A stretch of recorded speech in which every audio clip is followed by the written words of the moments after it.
What's up, guys? I'm back with another XEB plus neutrino launcher update, and way sooner than I expected. If you saw my last video, you can disregard 80% of the stuff I said about what I'm going to do with this project going forward. I swear, ever since the new year, my development goals for this plugin have been a constantly moving target. Stuff just keeps happening in the PS2 scene that either invalidates whatever I'm currently working on, or forces me to shift focus for some reason. This was supposed to just be a quick video, but I've had to rewrite whole sections of it twice now because my priorities keep getting shifted around by everything that's been happening. And at this rate, it'll probably be out of date by the time I release it.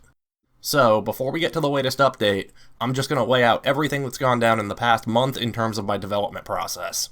By the way, if you're new here, I'd suggest watching this playlist if you want to have any context for what I'm talking about. So, at the start of the year, just a few days after I put out a big update to the Neutrino Launcher plugin, the unofficial OpenPS2 loader released.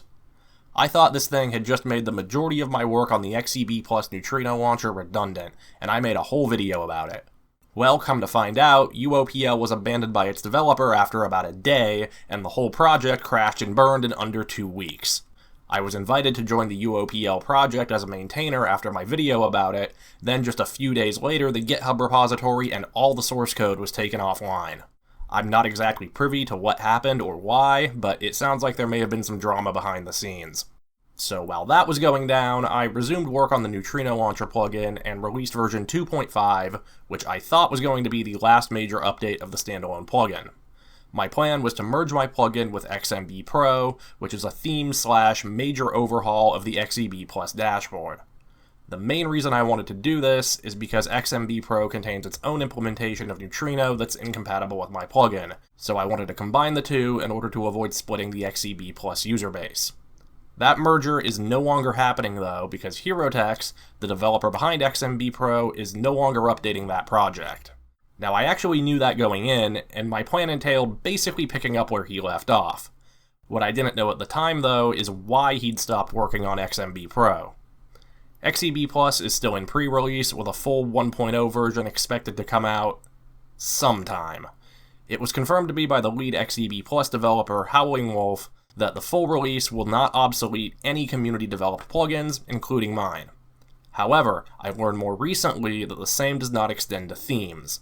That means that XMB Pro, which relies on the current theme framework, might not be compatible with XEB Plus 1.0, making any further development at this stage pointless. After learning this, HeroTex shifted his focus to developing what I can only describe as an XEB Plus clone called OSD XMB, and released it while I was working on this video. This interface is written in JavaScript and runs on the Athena interpreter, as opposed to XEB Plus, which runs on Enceladus and is written in Lua. OSD XMB is very promising and might have some legitimate technical advantages over XEB Plus. I was actually invited to work on OSD XMB prior to its release, and I may still do so in the future.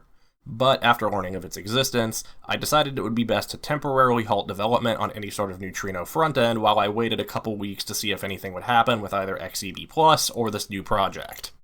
In the meantime, I decided to begin work on some standalone software components that would be able to integrate with either dashboard and possibly other Neutrino frontends.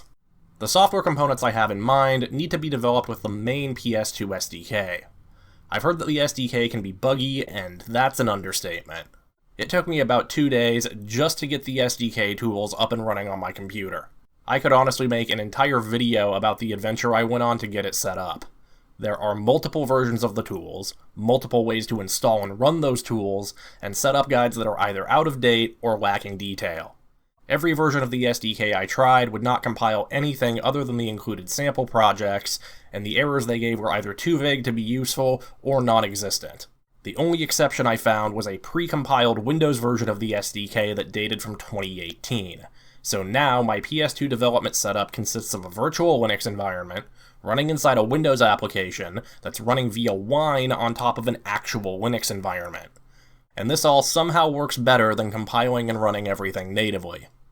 Once I had that going, I started work on 2 different auxiliary components for the Neutrino Launcher plugin. A custom version of Cheat Device, and a standalone GSM selector/forwarder that I could stick in the middle of the launch sequence.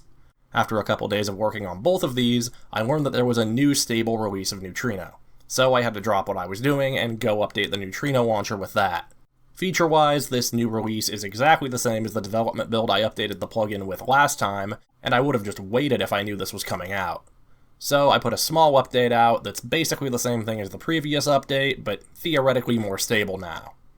That's not the whole story though, because along with the new stable release was also a new development build of Neutrino that adds GSM support. So I ended up scrapping my GSM application since that's now redundant. Luckily I'd only spent about a day and a half on it at that point. I started working on a new version of the plugin that incorporates the GSM flag, and then just as I got that working, they dropped another stable release of Neutrino that changes how the GSM flag works, and adds support for loading games from MMC devices like the Memcard Pro 2.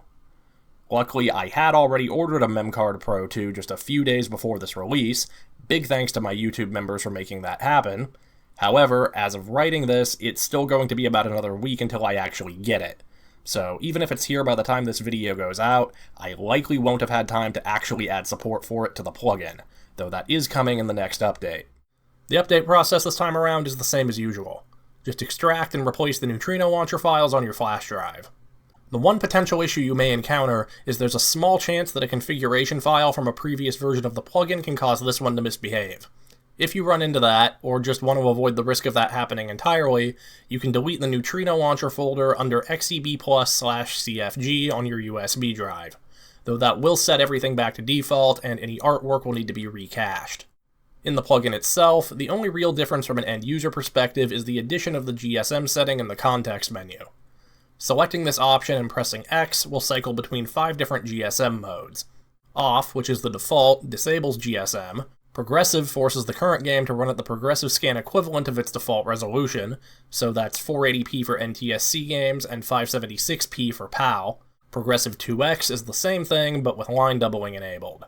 This doesn't increase the actual game resolution, but does improve compatibility with some displays. The final 2 GSM modes are copies of the progressive scan modes, but these ones have field flipping enabled. The Neutrino README mentions that not all video modes will work for every game, but the non-line doubled progressive scan options are the most compatible. For that reason, I've added a new page to the Neutrino Launcher wiki to document compatibility of each GSM setting with various games. I would have added this to the existing compatibility list, but that page is already crowded and adding GSM to it would be a bit much. Speaking of compatibility, the person who requested the iLink loader that I added in the last update got back to me, and apparently they couldn't get it working. In hindsight, I'm actually not too surprised, because the Neutrino dev team released some compatibility statistics along with their most recent update, and the compatibility rate for iLink is insanely low. Had I known this a few weeks ago, I would not have even bothered adding it, though now that it's here, I'm not going to remove it. I am glad I have it disabled by default. I think that just about does it for this update. Subscribe to this channel if you want to see future updates to what I'm working on. There will be more XEB Plus Neutrino Launcher updates, and I may or may not make some modifications to OSD XMB. I haven't really had enough time to fully assess the code and decide if it's worth it or not. I just hope that the PS2 scene can slow down a little bit, because this past month has been crazy. I want to actually be able to finish developing something without getting pulled in other directions. Anyway, thanks for watching. I'll see you guys in the next video.